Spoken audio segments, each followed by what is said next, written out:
Hello, everyone out there in podcast land. I'm Ward 1 candidate Jacob McGregor, and welcome back to your neck of the woods.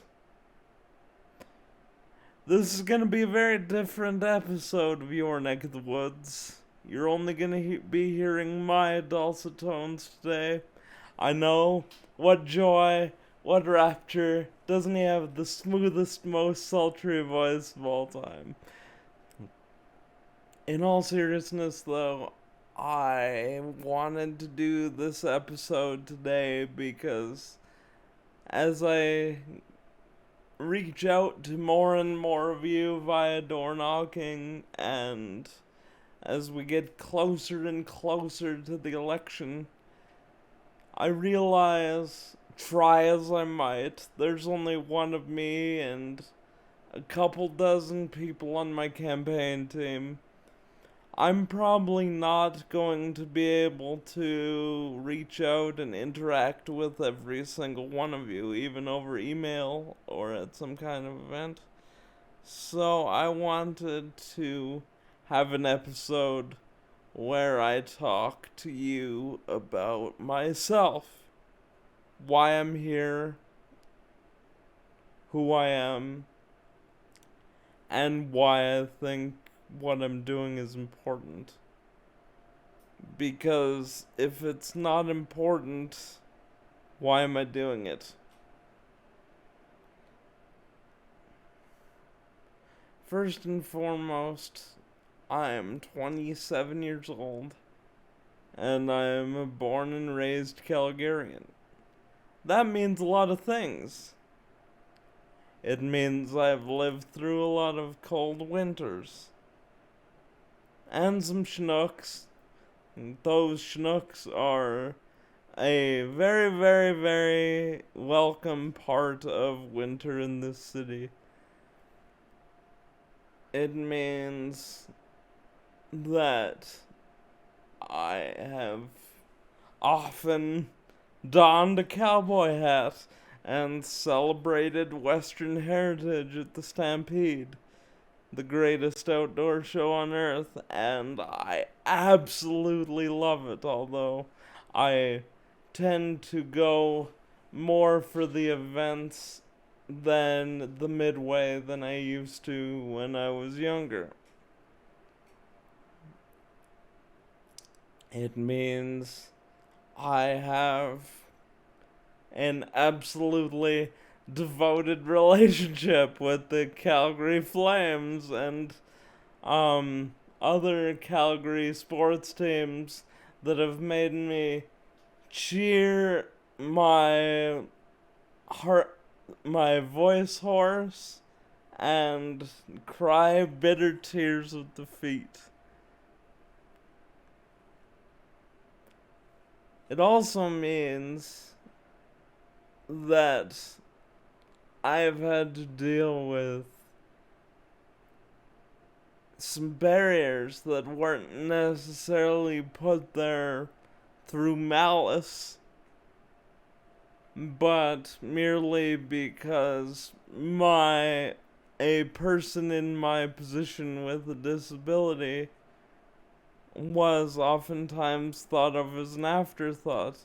Even if we go back to those winters, I often windrows from snow plowing and things like that are the bane of my existence. I am essentially trapped unless I take our door-to-door transit service for the disabled, Calgary Transit Access, for weeks after a snow event, or if I take our family's accessible van. In a similar vein, I'm well aware that barriers like this and the prevalence of stairs are not something unique to somebody with a disability. And what I mean by that is that I know whether it's somebody struggling with mental health and addiction,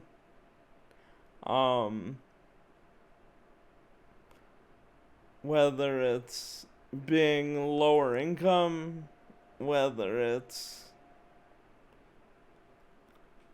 issues that arise from speaking a different language or being of a different ethnic background than the majority of people in your community.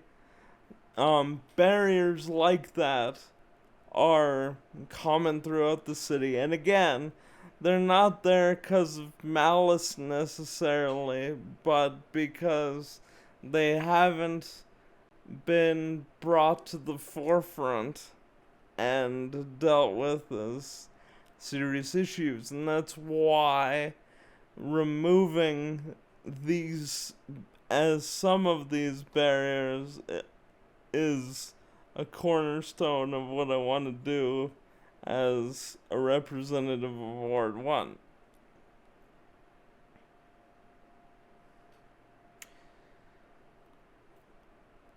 Further, being a born and raised Calgarian, I am aware of that wonderful time of year when your property tax assessment comes in and you open the envelope and are exasperated, frustrated, annoyed, or any other adjective that could apply by the incessant increase to the burden on you as a homeowner to live in this city. This obviously isn't universal. There are people whose tax assessments have gone down as well. However, as a majority trend, I think we can all agree that the city's reliance on its residential and even commercial tax base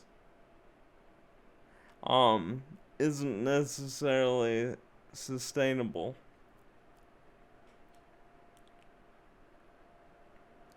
Speaking of sustainability, I love that the city wants to encourage activity and clean modes of transportation and increase transit ridership. But through experience and through research, it's very clear that the primary mode of transportation in the city of Calgary is still the motor vehicle, so we have to make it convenient to use a motor vehicle in Calgary. We have to provide enough parking downtown. When we build a residential tower downtown, it should come with enough parking for the residents. It shouldn't be built in such a way as to force you to pay unnecessarily to Calgary Parking Authority. That's not an efficient way to build a building. And two, it's just it's a transparent tactic to both discourage vehicle ownership and to get you to pay again into the city coffers. again, I want to encourage activity as I got a mom that's passionate about cycling. I don't want the bike paths to go away. I don't want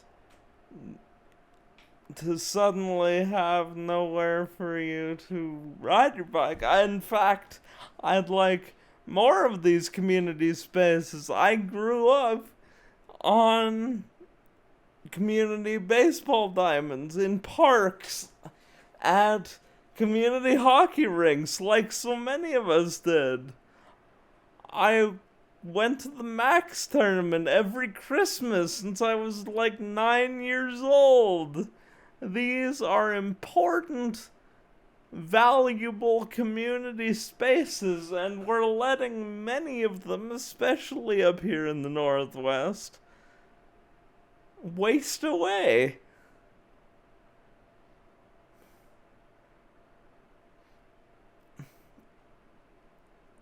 This has been an incredibly fulfilling and wonderful process in a lot of ways. But I'd be lying if I said this campaign didn't have its challenges as well. You look at me, and I'm sure you'll realize one of the obvious challenges with canvassing during a political campaign is the fact that one of my natural foes, so to speak, stairs, are rampant in the city, and on top of that, sidewalks are in need of repair, and curb cuts aren't necessarily the greatest in a lot of places. In fact, I'll tell you a bit of a story. When I was getting my nomination signatures, I was attempting to cross the street at a place where there wasn't a curb cut because I wanted to save time instead of having to walk down a block and walk back to the house we were going to. And I ended up tipping over backwards in my wheelchair.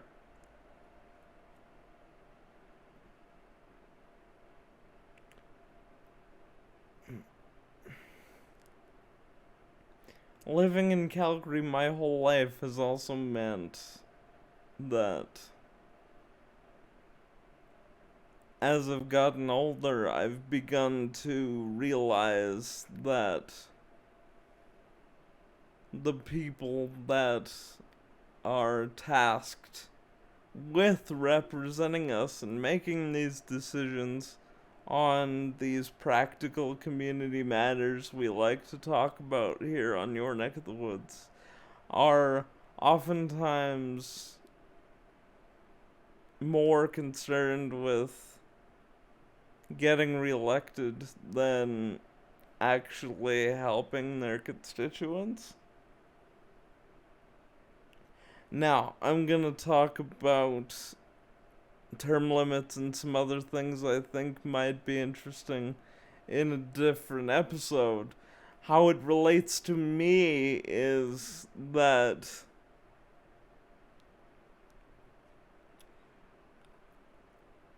I'm so dedicated to what we're doing here.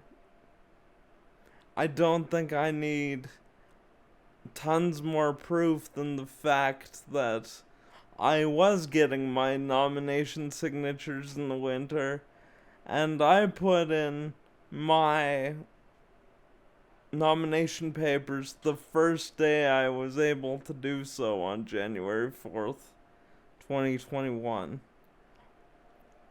I didn't wait. I didn't get in later when I was more sure what the field would look like, because that's not what this is about. This is about me wanting to serve my community, to help this city get back on its feet again.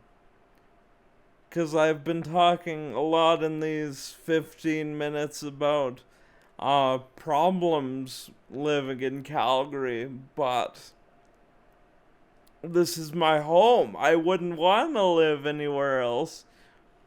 It's home to so many wonderful people.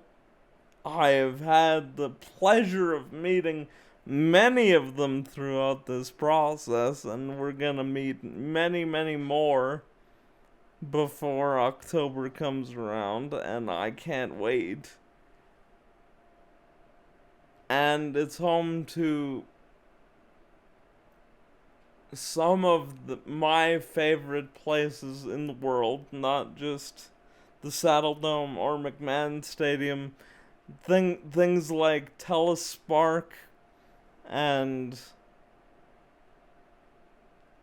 the Jubilee Auditorium and the Arts Commons downtown. I have great memories at all of these. I want to see this city move forward into the future, but not at the cost of its daily experience for Calgarians.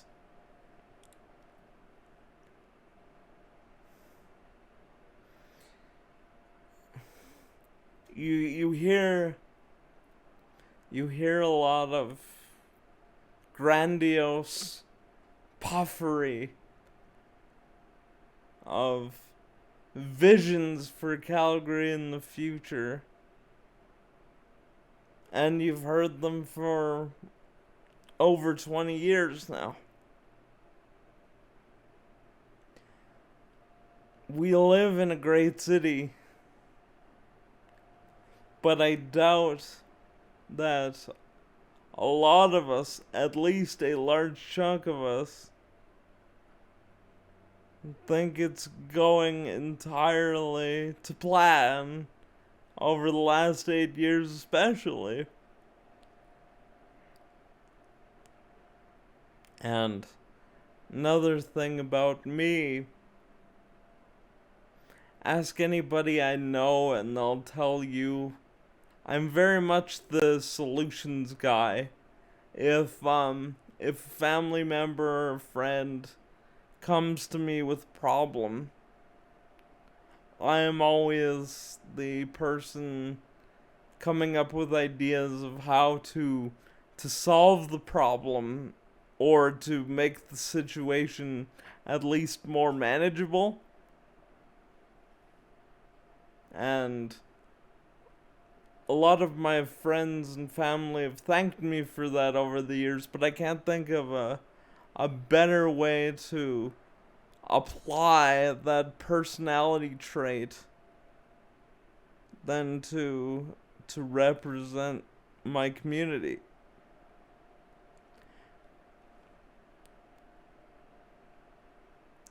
Now, the way I talk about representing my community, some people may have said that I don't have enough experience doing it already. I've been serving my community since I was 7 years old. I've worked with disability advocacy groups like Easter Seals Alberta. What a great organization they are, let me tell you. Improving the lives of children and adults with disabilities, in whether it's going to Camp Horizon in Bragg Creek or the RAMP program or the scholarship program I was blessed to benefit from, that helped me get my political science degree. I wouldn't be where I am without Easter Seals Alberta, nor would so many other people.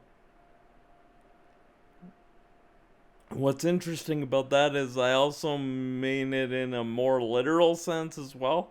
One of the reasons I'm in front of this microphone talking to you and comfortable speaking at your doors is that I have been doing interviews and fundraisers and all these wonderful things that apply to the political arena for years, volunteering as an ambassador for Easter Seals. So it's funny how things come back full circle.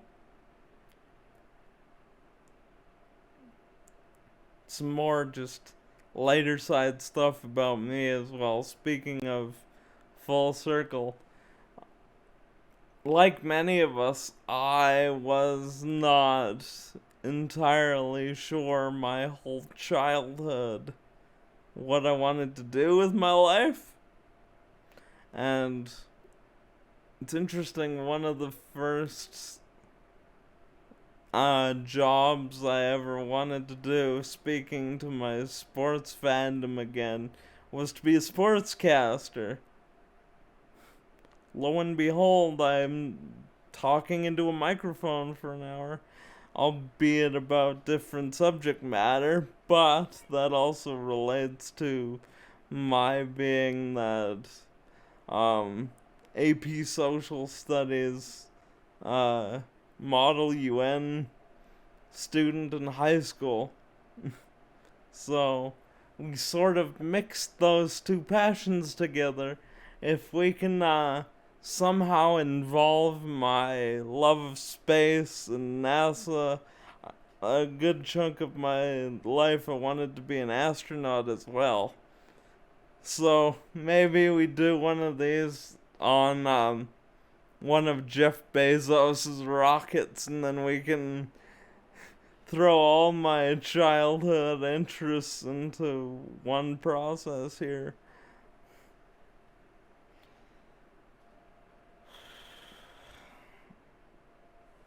Okay.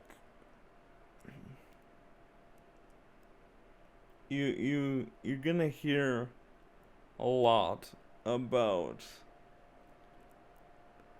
why people think they're experienced, why people think that they can do this. You've heard it from me too. One thing I think you hear a little too much of, actually, as much as I worry sometimes about the direction the city's going, is this painting of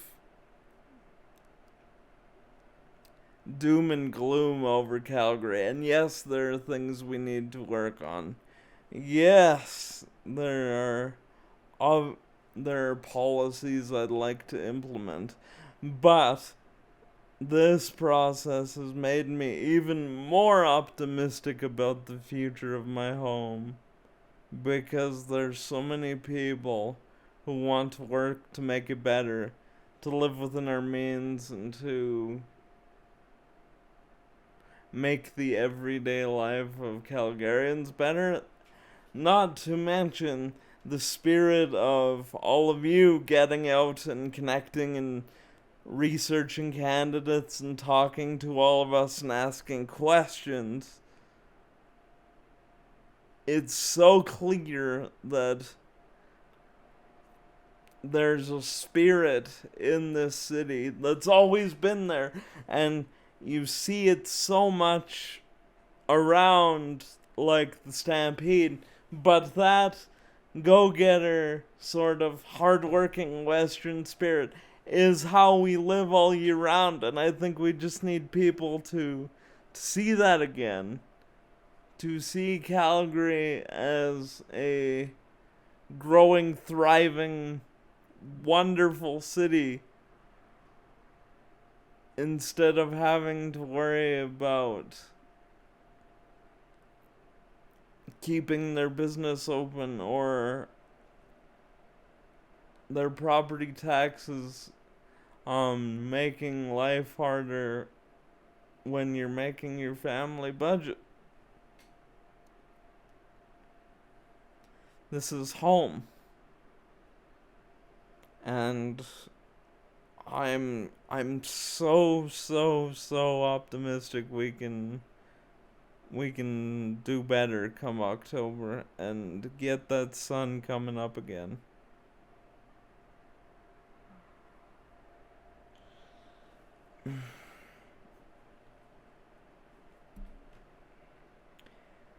When I started out, I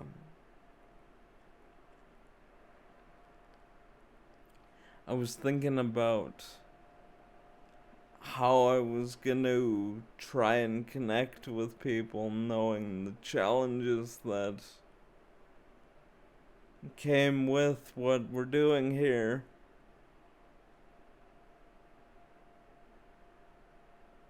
And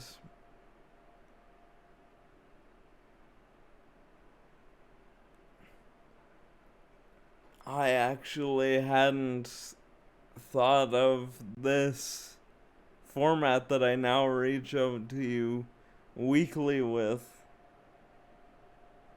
And I'm so glad that a friend of mine actually mentioned this idea, because it's been something that has been an outlet for me, not only for ideas, but to get my views out there and outside of my 3 inches inside my skull.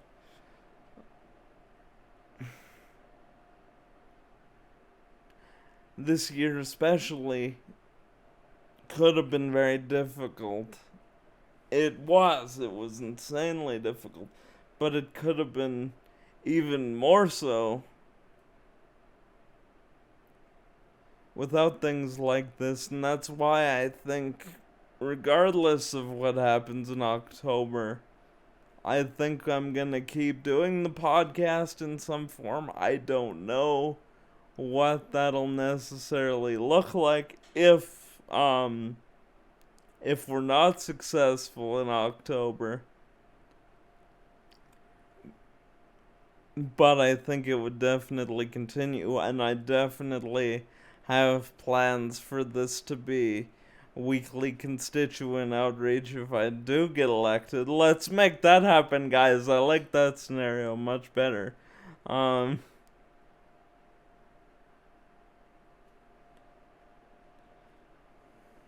But yeah, we're definitely gonna continue having this conversation, because I personally have gotten so much out of it, and hearing from some of you, I know you guys are getting a lot out of it.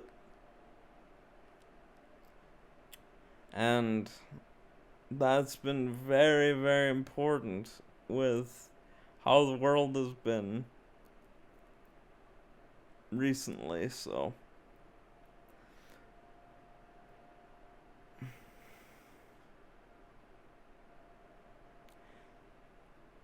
it's interesting because part of my work background, for those of you who don't know or haven't gone on the website yet, is in social media, and that's not actually something I thought I would do as work growing up, because I really couldn't understand and get into the whole influencer culture.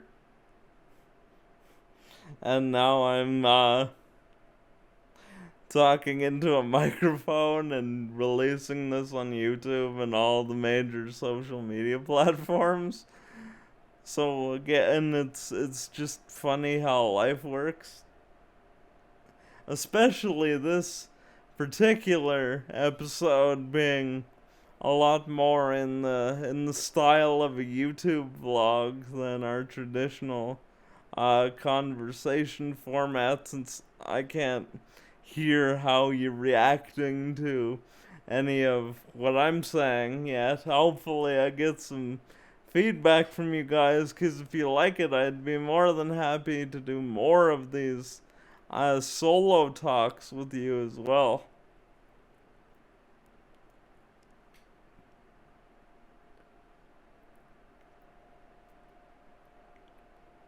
Another thing that's probably important to know about me, and why you always see me with closed doors behind me here, is I love cats.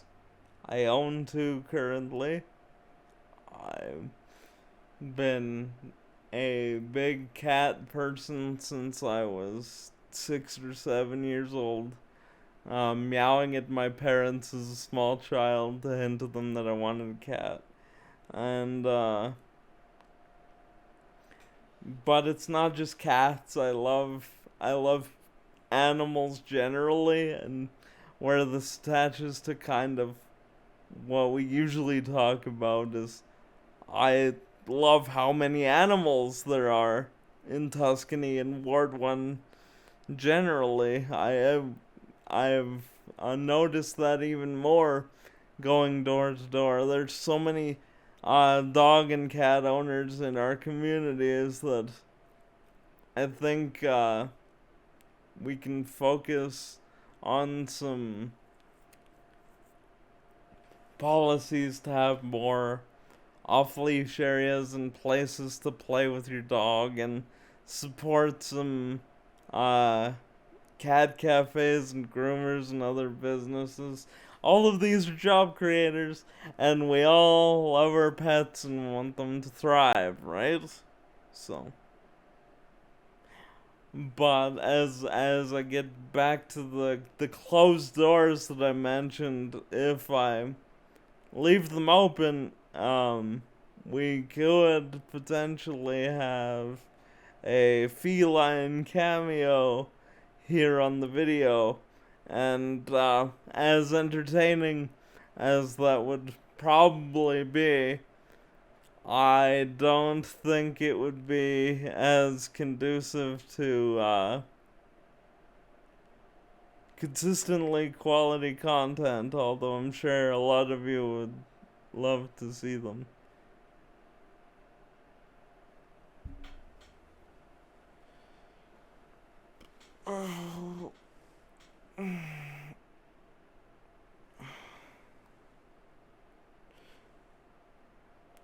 You may have noticed earlier in July I released a new series of campaign videos from Winsport.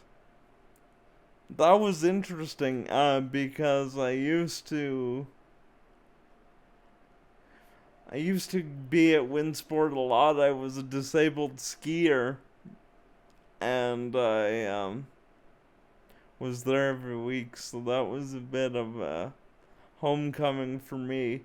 I'm hoping to do some speaking of homecoming, at my high school, St. Francis, here in the Northwest. Coming up in September, COVID rules permitting, of course. Everybody get your shots. Once again, we say it basically every week. The vaccine is effective against the variant. Don't believe the misinformation. Get your shots. I don't believe in mandatory vaccinations. I don't get the flu shot, but we all need to get our shots, guys. It's the best way to move into more of what we're already seeing, this more open environment where I can actually get out and meet you guys and we can talk.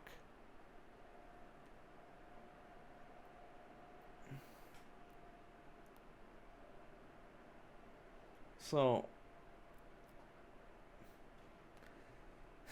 being the sports fan I am, I'm sure you're not surprised to hear that I've kind of wrecked my sleep schedule over the past week or so with the Olympics. Um, just as a side note, my goodness, are female Olympians ever killing it out there in Tokyo? And also, Andre DeGrasse winning the 200 meters this morning was incredible.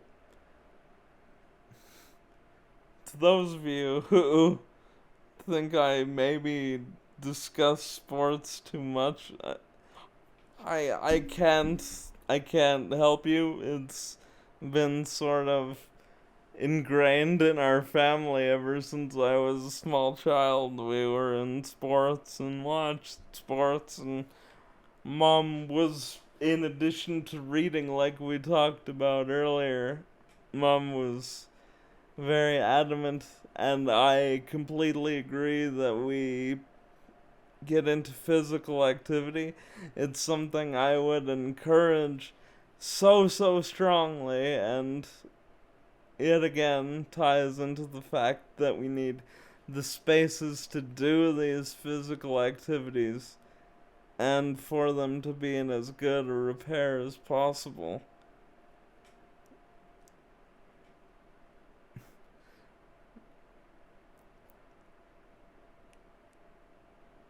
So, I'm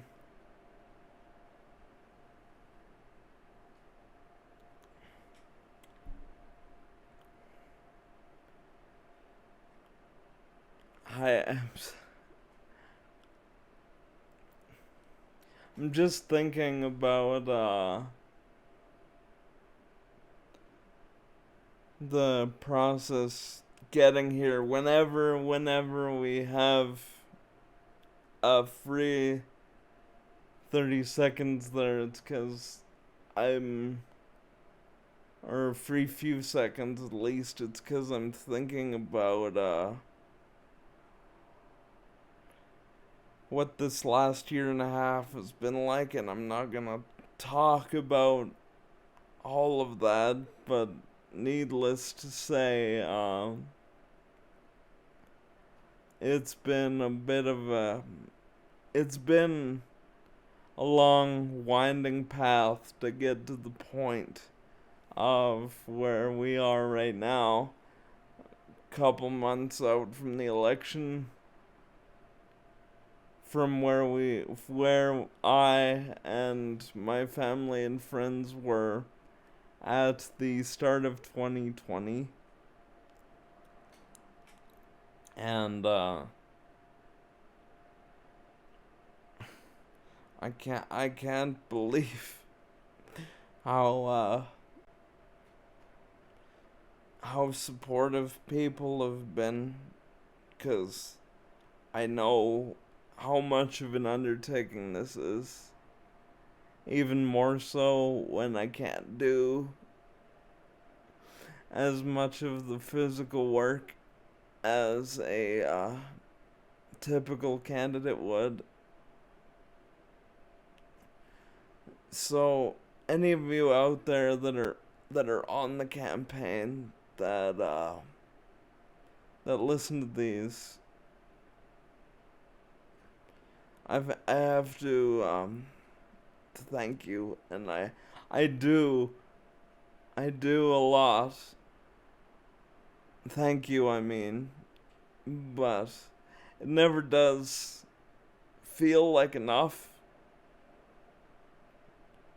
for all that you guys do, 'cause I've been a volunteer with the Conservative Party, and I know the long hours and the time commitment that I'm asking of you, and the trust that I'm asking of you guys listening that are hopefully gonna go vote in October. And it's it's a funny thing about trust. That's what ultimately made me think of doing this episode, because trust, we've lost so much trust in our institutions, not only in the city but across the country. And I think a big way of building that trust again is to have a more open conversation with the people that are placing that trust in you. And I hope that's what I'm doing. Because the more you know about me, the more I hope that you can trust that I'm doing this for the right reasons. I don't want to be a 20-year counselor drawing 3 pensions, getting raises even when people are struggling in the city.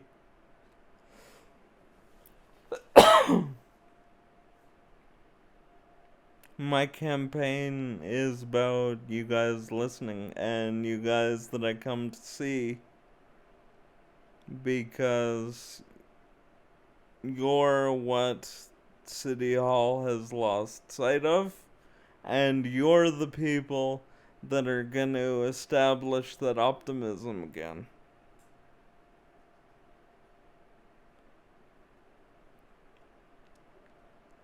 For some housekeeping notes here, we have some exciting shows coming up.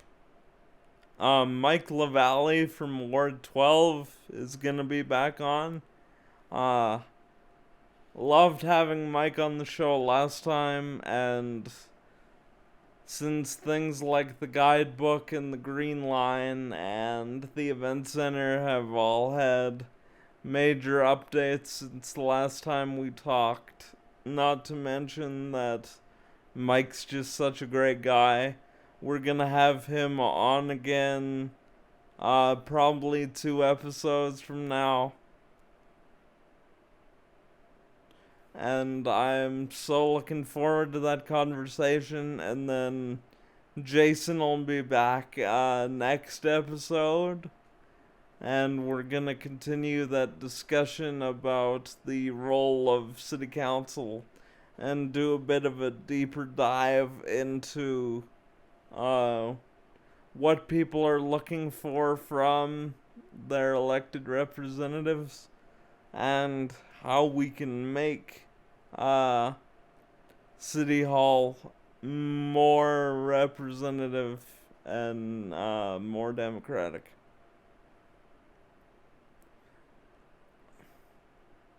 That's going to be an interesting debate, because some of the solutions, like term limits that I talked about recently in my policy videos, you're gonna hear, maybe even from Mike in a couple of weeks, that they're not universally seen as more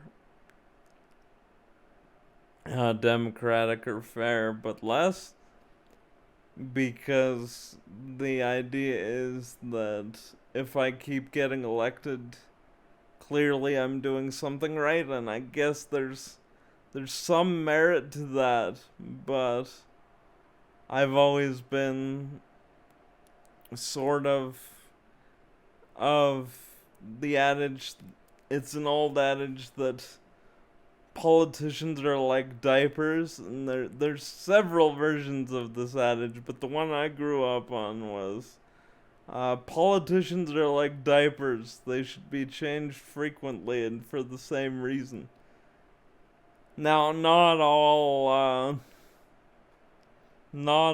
long-term counselors or MPs or whatever office it is fall into the traps of long tenure. but it sure is a lot easier to fall in them and to have outdated solutions for the current environment when you have been in office for more than a decade. So that's why I think a solution like term limits is maybe something we should look at, and we'll talk more about that with Jason next episode. And maybe with Mike in a couple of episodes. We'll see where that conversation goes. Because remember, again, this is a conversation. I love having it with you guys. If there's topics you want me to cover, if you have questions for me, feel free to reach out on social media at JacobForWard1 or on my website at jacobforward1.ca.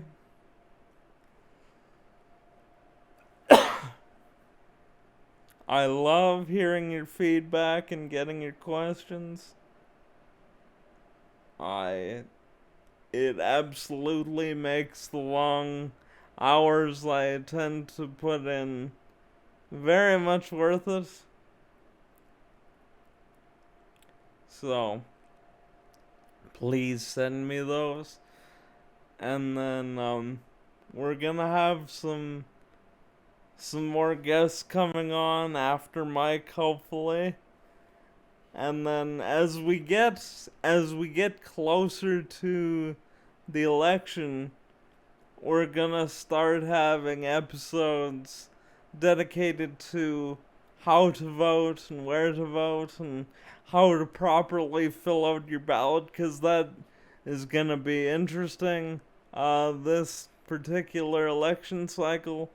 Some races are going to electronic voting, and some are going with the traditional paper ballots. And we obviously have the ballot questions coming on, so you're gonna have lots of paper or questions to deal with, and we're gonna help you fill out your ballots correctly so that they're not spoiled, whether you vote for me or not. And we're gonna tell you where and when you can vote, because the more information you have, the better choice, and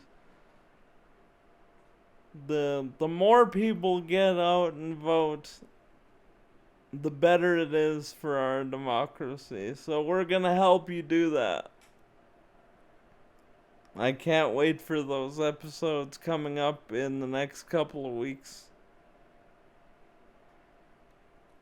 And I know this episode is a tiny bit shorter than usual, but I think we're gonna say that's it for this episode, and thank you for coming to your neck of the woods.